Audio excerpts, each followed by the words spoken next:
Buenos días, alumnos. Vamos a arrancar la clase. Disculpen la demora.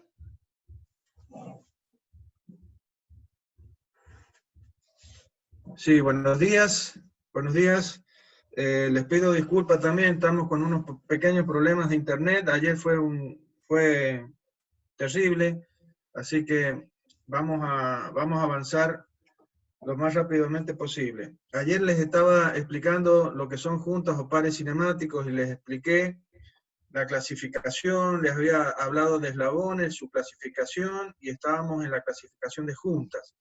Y les dije que las juntas se podían clasificar por el número de grados de libertad permitidos, por el tipo de contacto entre los eslabones, por el número de eslabones conectados y por el tipo de cierre de la junta.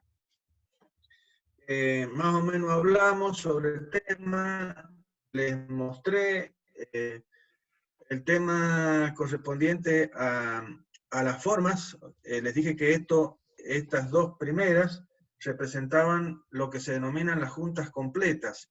¿Por qué? Porque permiten solamente un solo grado de libertad, restringiendo un grado de libertad.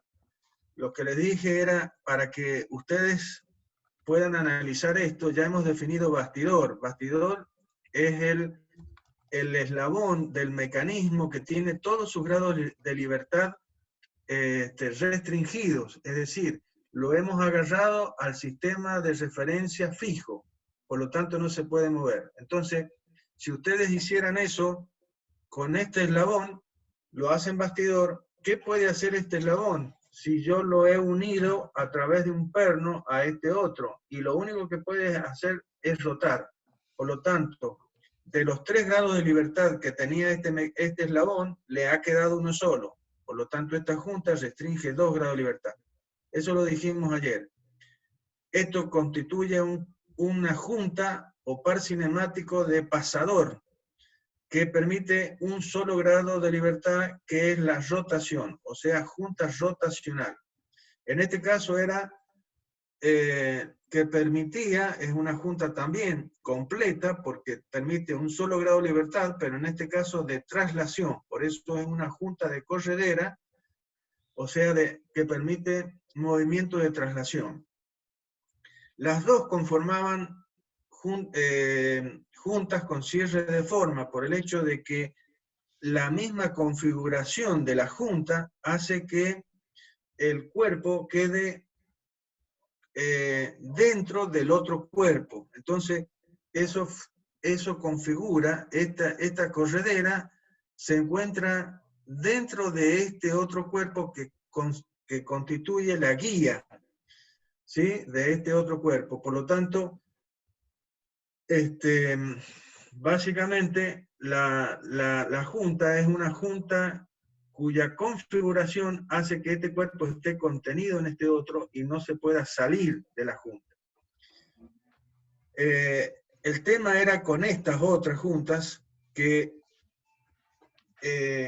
constituyen lo que denominamos semijuntas, en contraposición con estas que se llaman juntas completas. ¿Por qué? Porque estas permiten 2 grados de libertad a la vez, restringiendo uno solo. En este caso, de los 3 grados de libertad que tenía este cuerpo, nosotros, al apoyarlo sobre este otro, que lo estamos poniendo fijo, ¿sí?, haciéndolo bastidor, este cuerpo, ¿qué puede hacer en relación con este? Y puede desplazarse en X y también puede rotar. Por lo tanto, esta junta, o sea, el apoyo de este eslabón sobre este otro eslabón, lo que está restringiendo es un solo grado de libertad, que es el desplazamiento en Y, y permitiendo 2 grados de libertad. Por eso se llama semijunta. En el caso de esta, es muy parecida a la anterior junta completa, pero ¿qué pasó? Que el eslabón que estaba contenido en la ranura o guía, ahora lo hemos sacado, pero mantenemos su unión entre los dos eslabones a través de un perno. Pero resulta que ahora este eslabón respecto de este otro, ¿qué puede hacer? Y puede trasladarse, ¿sí? Pero a la vez puede rotar, porque ya no se encuentra contenido en el eslabón. Bien. En este caso, este cierre constituye, para que nosotros podamos mantener en contacto este eslabón con este, ¿sí? Vamos a necesitar de una fuerza para poder mantener ese contacto, porque si no, en la dirección de I hacia arriba yo podría elevar este eslabón. No, el eslabón no puede pasar para abajo, porque está apoyado sobre este cuerpo, no lo deja, pero sí podría elevarse. Por lo tanto, para que no se rompa este contacto, yo tengo que mantenerlo de alguna manera, o con el propio peso del eslabón, o con algo externo que genere una fuerza que mantenga este contacto. Generalmente el cierre, por eso el cierre se llama de fuerza, y normalmente se utiliza un resorte o algún otro medio para lograr esa misión, ¿sí? Estas juntas, su forma de, que acá está muy esquematizada, la forma de ver la realidad, un ejemplo de la realidad, es justamente esta figura que tenemos acá, que al lado le hemos dado un poco de dinámica para que ustedes vean. Entonces, este eje, respecto de este otro eslabón, lo único que puede hacer es rotación. O sea que podría girar nada más este eje respecto de este apoyo o este eslabón que sería este azul. ¿Sí? No se puede desplazar en X porque estas dos tipos de arandelas, vamos a llamar así, no le permiten el movimiento en esta dirección. ¿Sí? Entonces, la junta de revoluta o de revolución, 1 grado de libertad. Acá estaría mostrada la segunda, que solamente permite traslación, o sea, es este cuerpo, que es una corredera, que se desplaza sobre este otro cuerpo. Entonces, solamente permite traslación. Eso es una junta prismática. Y estas dos son casos particulares de esta otra junta, que es una junta helicoidal, que también tiene un solo grado de libertad, aunque ustedes ven que cuando este cuerpo, este eje, se mueve rotando, a la vez se desplaza. Entonces ustedes se preguntarán, pero permite 2 grados de libertad, porque a la vez que este cuerpo rota, se desplaza. Entonces tendríamos 2 movimientos. Bien, en este ejemplo podemos ver bien la definición de grados de libertad. Cuando yo les decía que le dieran mucha importancia a la palabra independiente. Los grados de libertad de un cuerpo son la cantidad de variables o parámetros independientes que debemos dar para poder definir su posición en el espacio. ¿Qué pasa con esto? Que el avance de, digamos, de este tornillo respecto a su rotación no son 2 parámetros independientes. ¿Por qué? Porque esto avanza en función de su rotación, debido a que existe una hélice. Entonces, el avance del tornillo es una función de la rotación. Por lo tanto, no son 2 parámetros independientes y esta junta solamente permite 1 grado de libertad. Si a esta hélice le dieran, con respecto al eje del tornillo, un ángulo de 90 grados, entonces este tornillo lo único que haría sería una ranura. Por lo tanto, lo único que haría es rotar. Caeríamos al caso de la junta revoluta. Y si el ángulo de esta hélice, de la hélice que tiene el tornillo, fuese de 90 grados, entonces este diente sería una ranura, básicamente. Entonces, lo que haría este cuerpo respecto de este otro es trasladarse. Caeríamos a este tipo de junta, ¿sí? Bien. Volvemos un poquito atrás. Estas juntas, normalmente un investigador de apellido Realeauc, o sea, Roló, se pronuncia, ya lo van a leer en el Norton, las definió como juntas inferiores, y a las semijuntas le llama también juntas superiores. La diferencia entre las juntas inferiores y superiores está relacionada solamente con la capacidad que tienen las juntas de mantener el lubricante entre las piezas. Este tipo de junta, que es una junta evolvente, igual que esta, ¿sí? Aunque es de menor calidad, vamos a llamar así, en el sentido de que esta puede mantener menos el aceite entre los dos en el contacto. En cambio, esta, al ser una pieza redonda de superficie, ¿sí? Puede mantener el aceite ahí en el contacto, en ese lugar, acá, ¿sí? En cambio, en esta junta que se desplaza así, es más complicado mantener el aceite entre las dos piezas.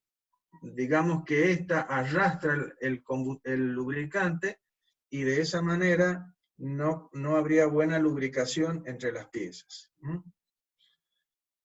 Es importante decirlo porque esto tiene que ver con el diseño de los mecanismos. O sea, ¿qué elección hago de junta para que el mecanismo tenga menor mantenimiento, sea menos costoso, etcétera, etcétera? ¿Ah? Bien.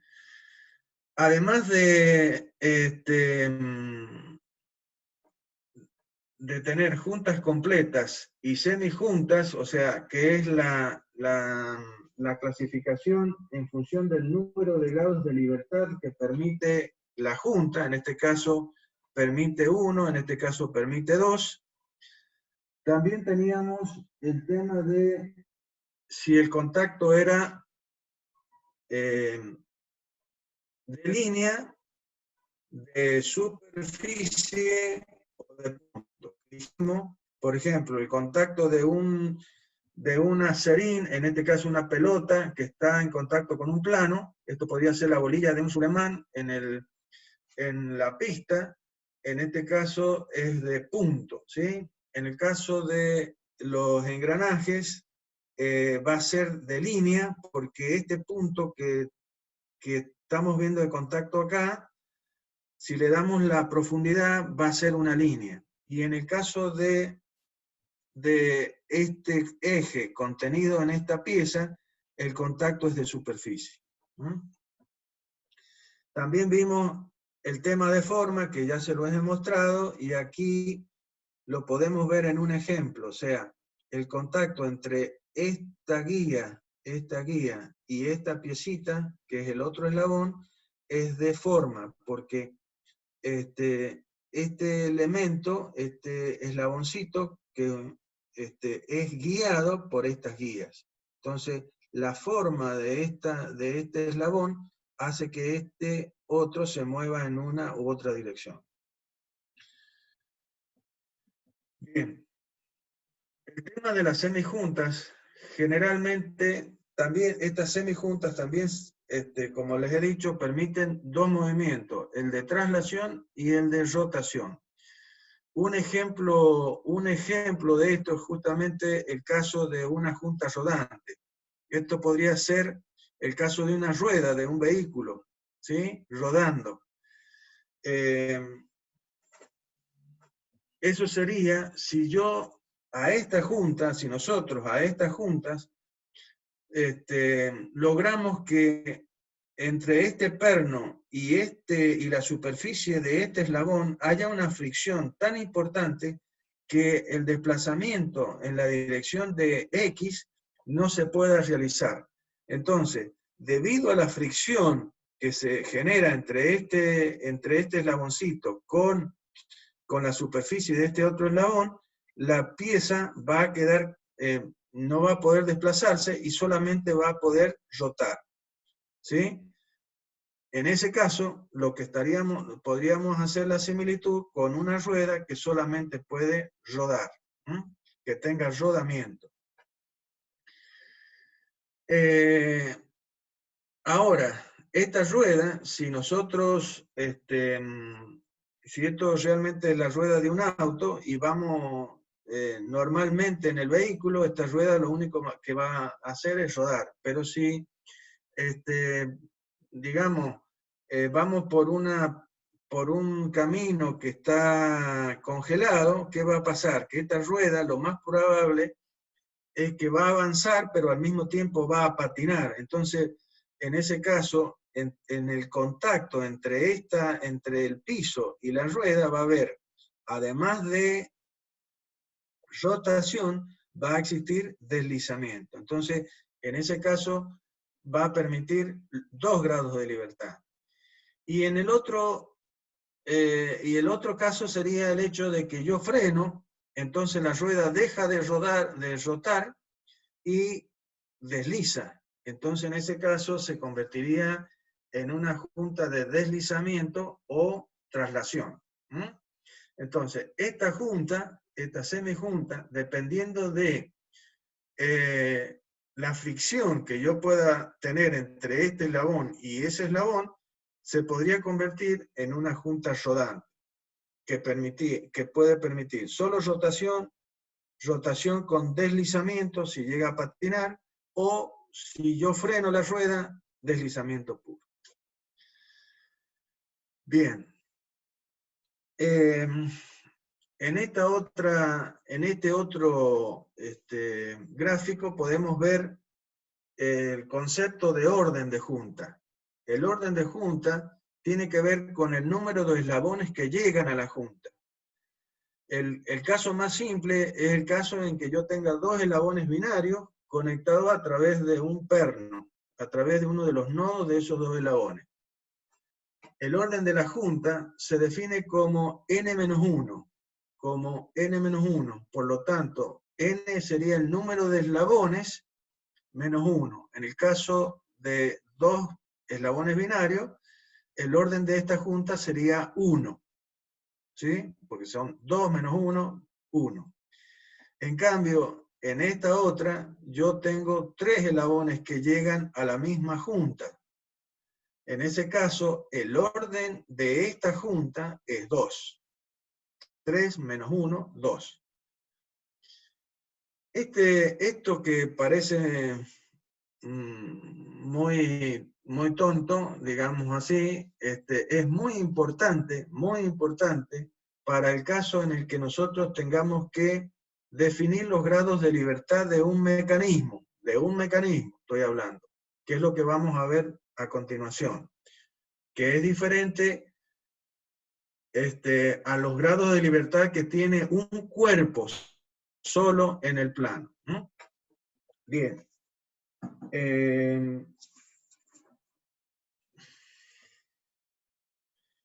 Bien. En este caso, la junta cilíndrica sería un caso, o sea, un caso real de lo que sería esta semijunta, alguna de estas dos.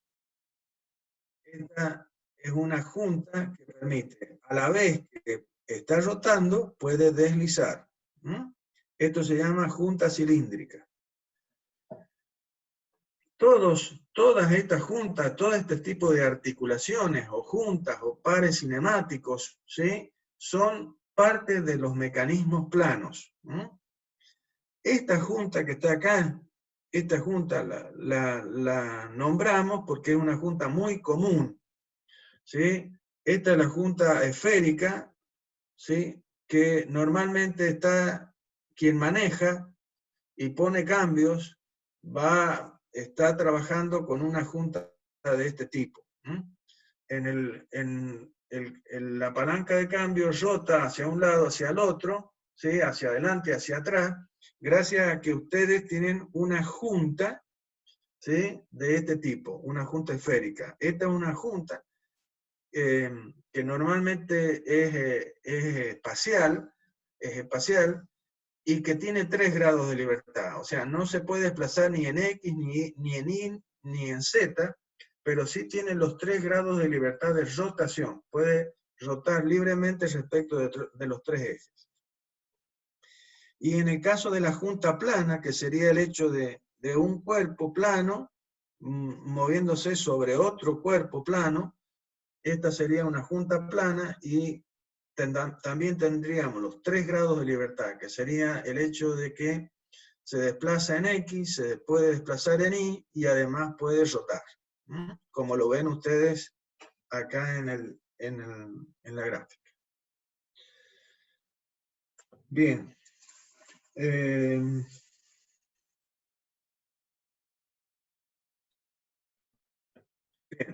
Entonces, con el conocimiento de todo lo que hemos visto, de juntas, sus clasificaciones, ¿sí?, clasificación de juntas, clasificación de eslabones, en cuanto a manivela, acoplador, balancín, bastidor, corredera, hemos conocido todo, la función, según la función, ¿sí?, podemos finalmente definir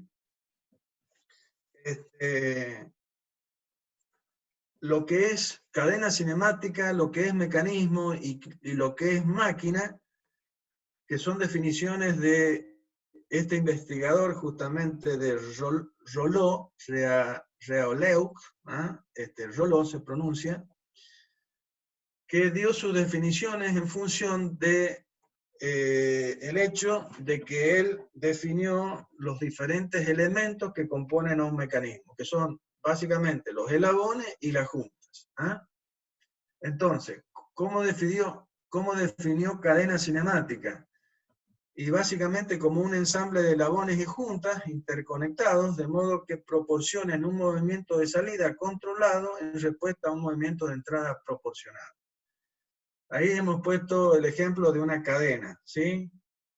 De una cadena, básicamente, que son eslabones, estos son eslaboncitos, ¿sí?, que están articulados a través de estos pernos. Y eso vamos uniendo y vamos formando lo que es una cadena, ¿sí? Ahora, para que una cadena cinemática sea un mecanismo, que es lo que a nosotros nos interesa, tiene que suceder lo siguiente. O sea, un mecanismo es una cadena cinemática en la cual por lo menos un eslabón ha sido fijado o sujeto al marco de referencia. Es decir, a ese eslabón es el eslabón que le llamamos bastidor, el cual podría estar en movimiento, ¿sí? Porque imagínense el caso de un auto donde yo necesito estudiar cómo se mueven los pistones adentro del motor, ¿sí? Entonces, para hacer ese estudio, el sistema de referencia lo voy a usar puesto en el chasis del auto, porque con eso puedo analizar cómo se mueven los pistones adentro del motor. No me interesa cómo se mueve el auto, me interesa solamente cómo se mueven los pistones adentro del motor. Y con un sistema de referencia fijo en el chasis del vehículo es suficiente. Ahora, el chasis del vehículo se puede mover, porque es un auto. Entonces, por eso dice, el cual podría estar en movimiento, ¿sí? El tema es que tengamos claro qué queremos estudiar, ¿sí? Básicamente. Entonces, quiero que quede claro esto, porque cuando uno pregunta qué es lo que es un mecanismo, normalmente contestan lo que dice la cadena cinemática, ¿sí? Y se olvidan de que para que una cadena cinemática sea un mecanismo, tiene que pasar esto, lo más importante, que uno de estos eslabones, por lo menos uno, sea bastidor. Y entonces acá tenemos el ejemplo de una bomba de campo, para extraer agua desde una cisterna, ¿sí? ¿Quién es el bastidor en este mecanismo? Y justamente la parte externa, ¿sí? de la bomba, que es todo lo que está en verde, ¿ah? Acá. Y después el mecanismo estaría conformado por estos otros eslaboncitos que son los que se mueven. Como ya vamos a ver, esto representa un mecanismo de manivela biela corredera. O sea, esta va a ser, en este caso, la manivela, que solamente va a ser un balancín también, porque realmente tiene una variación angular parcial, no gira a 360 grados. Este es el eslabón acoplador y este es el eslabón corredera. O sea, esto sería, si me dejan volver para atrás, disculpen, un mecanismo tal como este, o sea, un mecanismo que le vamos a llamar manivela, biela, corredera.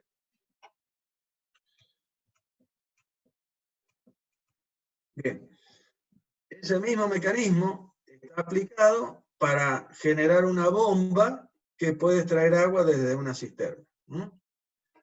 Bien, si considerara cadena cinemática, tendría que pensar solamente en este elemento que se mueve trasladándose en este acoplador y en esta pieza, sin considerar el bastidor, que sería la bomba, el cuerpo de la bomba.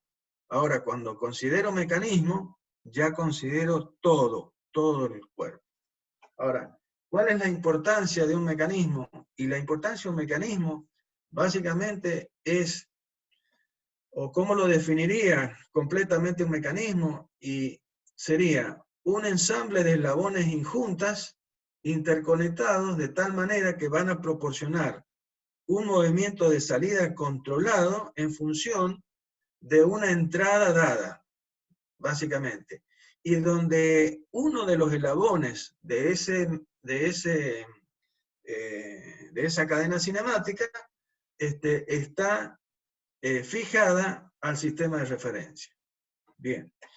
Y finalmente máquina, que ustedes ven que ahí tenemos varios mecanismos, o sea que para ejemplificar que una máquina no es solamente un mecanismo, sino que hay muchos mecanismos que conforman una máquina, pero y que además se diferencia por el hecho de que una máquina puede generar, como dice acá, es un conjunto de mecanismos dispuestos para transmitir fuerza y realizar trabajo, utilizando a los mecanismos, a los mismos, como dispositivos que permiten controlar los movimientos. ¿Sí? Entonces ustedes ven acá que existe el mecanismo de las ruedas, que hace que las ruedas roten, el mecanismo que recibe la energía del vapor, en este caso, porque esto teóricamente es una locomotora de vapor, y que hace que accione el pistón, y además un mecanismo que está actuado para que cambie la circulación del vapor y vaya de un lado a otro lado de la cámara. O sea que ustedes ven que acá esta máquina está conformada por lo menos 3 diferentes tipos de mecanismos que le permiten su accionamiento. Bueno, perfecto. Entonces, la definición final, perdonen que la repita, pero es muy importante. Mecanismo, ¿para qué sirve un mecanismo? Un mecanismo sirve para controlar movimientos. Esa es la función básica de un mecanismo, controlar movimientos. Yo quiero que a la salida del mecanismo un eslabón haga un movimiento que es el que yo necesito para lograr una solución a un problema. Bien. Vamos a la determinación de los grados de libertad. Y vamos previamente a pasar por lo que son los mecanismos cerrados o abiertos. ¿Sí? Los mecanismos cerrados o abiertos, como ustedes ven acá, básicamente esto constituiría un sistema de eslabones, un eslabonamiento, en el cual hay un nodo que no está cerrado. O sea, el mecanismo no se cierra en otro punto que también sea un bastidor, como en el caso que tenemos acá. Este sería un eslabonamiento en el cual no existen eslabones abiertos, no hay nodos abiertos. ¿Por qué? Porque esta pieza que es un triángulo, y esta pieza es otra manera de mostrar que es el bastidor. Por lo tanto, todos los eslabones están articulados entre sí. Este es el eslabón bastidor, y cada uno de los eslabones sus nodos están articulados. No hay ningún nodo abierto. En cambio, en este sí. Un ejemplo de un mecanismo abierto sería el caso de un robot, como ustedes están viendo ahí. Y un ejemplo de mecanismo cerrado es el sistema del limpiaparabrisas del auto, ¿sí? Donde ustedes ven, se mueve muy rápido esto, pero si ustedes analizan, van a ver que cada uno de los limpiaparabrisas son parte de un eslaboncito, ¿sí? Que están unidos a través del eslabón amarillo, y eso conforma, y estas partes rojas conforman lo que sería el bastidor, la parte fija de ese mecanismo. Entonces ahí tengo el mecanismo, y a su vez este mecanismo es accionado a través de otro par de eslabones que están unidos a lo que sería el motor. Lástima que no se ve muy bien ahí, que es el que le imprime el movimiento a un eslabón para transportarlo hasta este otro mecanismo. ¿Sí? Bien. Los grados de libertad de un mecanismo, es un concepto muy importante que tiene que ver con la síntesis y con el análisis de los mecanismos. Y eso conforma lo que se denomina el diseño de los mecanismos. El diseño de los mecanismos, lo que buscamos es encontrar un sistema de eslabones y unidos por junta, que puedan cumplir con un movimiento deseado por nosotros, ¿sí?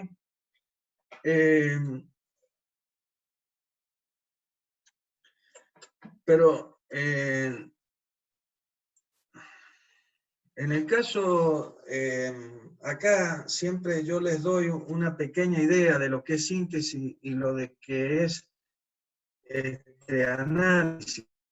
Si bien ustedes como industriales no tienen la parte de síntesis, solamente siguen analizando. Es decir, el análisis, ¿qué significa el análisis? Significa el descomponer las cosas, o sea, descomponer en el sentido de separar las piezas y estudiarlas, ¿sí? En cambio, la síntesis es cuando yo no tengo el elemento físico, por ejemplo, el mecanismo, y sí tengo las necesidades. Yo necesito mover una pieza de una posición a otra, o necesito que por ejemplo, los que estamos viendo ahí, los limpiaparabrisas se muevan de esa manera. Entonces, yo necesito generar un mecanismo que cumpla con esa situación. Eso significa sintetizar, síntesis, básicamente. Esa parte no la hacen ustedes, lo hacen los alumnos de ingeniería mecánica, ¿sí? Ustedes solamente van a tener al mecanismo y lo que van a hacer es analizarlo. ¿Qué significa analizarlo? Determinar velocidades, aceleraciones, fuerzas, etcétera, etcétera. Pero no van a llegar a poder diseñar